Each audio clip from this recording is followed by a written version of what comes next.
Bună, am o problemă extrem de dificilă cu numere foarte mari. Crezi că mă poți ajuta? Desigur, dar o să am nevoie de ajutor. Lasă-mă să sun pe cineva. Ok.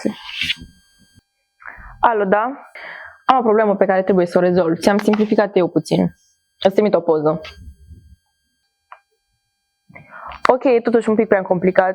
Trebuie să sun pe cineva. Cine e?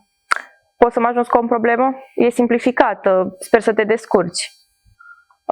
Pare că o să mă descurc.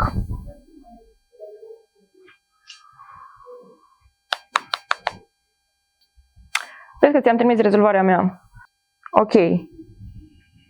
Nu uita să trimiți tot. Mulțumesc. Acum adaug și partea mea de rezolvare.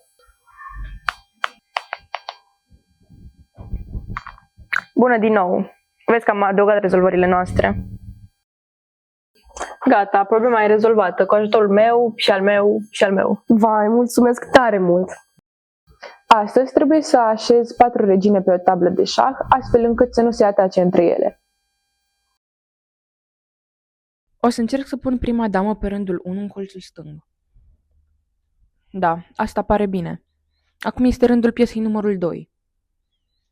Aici nu funcționează. Prima damă o va ataca pe coloană. O să încerc să o pun pe rândul 2. Da, asta merge. Dama 2 e acum plasată corect. Urmează rândul celei de-al treilea dame. Să încerc să o pun aici. Nu merge, va fi atacată de prima damă. O să o pun puțin mai sus. Nu, nici aici nu merge. Va fi atacată de cea de-a doua damă. O să merg încă un rând mai sus.